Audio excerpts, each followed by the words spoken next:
can you stop tapping on the table? Darren's all nervous. Anyway, I'm here with Darren in the Center for Teaching and Learning at Humber College. We're doing another tutorial, this time on After Effects.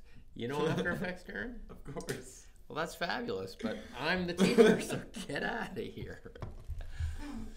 Anyway, After Effects, we're going to bring in our scroll. So we're going to go to Import File, and find our scroll.ai. Important here, import as composition. I'll tell you why. And be careful here because there's kind of a double whammy, but we want to import everything as a composition to begin with so that our layers are separate if we have layers. If we indeed have layers. In this file we don't have layers, but let me import it as a composition. Anyway, we're going to open it.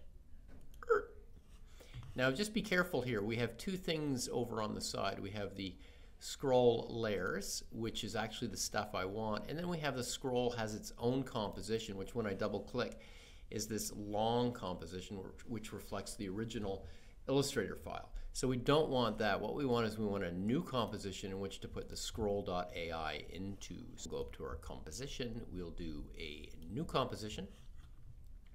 HDTV 1080-2997, that's what I'm doing for now. I'll call this scroll. Check your duration down here. I have 12 seconds as my duration. If you want to change that, you can now or you can later. Press OK. And what we'll do is we will drag our scroll down here into the composition. And our scroll exists there. And if we zoom out with Apple minus, we will see it. Now I don't have much text here, so what we're going to do is bring this down to where it begins, which will be down here. And if you press Shift while you're doing this, it will remain constrained within the proportions of the frame. So bring it down right here. We will use our twirl down menu on scroll, go to the transform, twirl down at the position stopwatch indicated here. We will click it, add the keyframe right there. We will roll forward to the time that we think it'll take to roll our credits, let's say 7 seconds. We can adjust this later on. We will now press down and have another keyframe here. So there's another keyframe at 7 seconds. And now what we do is we drag our Illustrator file up to where we want it at 7 seconds. Press Shift to keep it from wobbling around. And let's say we want to have it up there by 7 seconds. And so now you can see that the Illustrator file moves. And let's do it. Obviously you'll have more writing on your screen. Oops. And it looks like this. Excellent. Now what we're going to do also is we're going to gang or attach our logo to this little roll. And we are going to do it like this. We're going to first import, so we can right click inside of the project window. Right click, import file. Get my logo. I think my logo was cheesecake. It sure was. We can import. Let's import as a composition again. We will open it. And remember, you get this composition first up, which is the logo composition which we don't want. We want the logo layers. There's only one layer in the logo layers, luckily. We'll click on that. We'll drag it down. We'll slap it on. There's our cheesecake. So what you do is position your playhead where you want your cheesecake to sort of come behind the credits. So I'm going to give the distance between the credits and cheesecake about this far. That's fine. So what I have to do now is I have to go like this. This little squiggly guy right down here, right there. That's like a little monkey hand, and the monkey hand it's like a baby monkey, and it's going, I want a parent. And it reaches out and it grabs the parent, which is the scroll. So the scroll is the parent to the monkey cheesecake baby. There you go. And now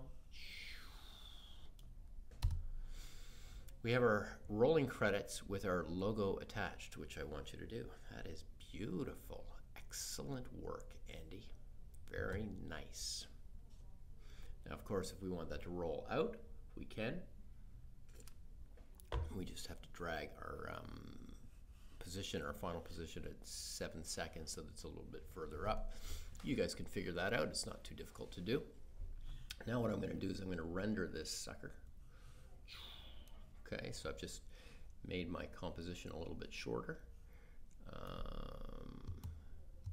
let's have it roll all the way out. So what we'll do is we'll add a keyframe right at the end here. Keyframe. And we will go to this keyframe here. We'll delete it. And we're on the final keyframe right here. Activate it. And we will, whoops, we will zoom out and just make sure this thing rolls right out. There we go. So now over this time period, this thing rolls right out. Beautiful.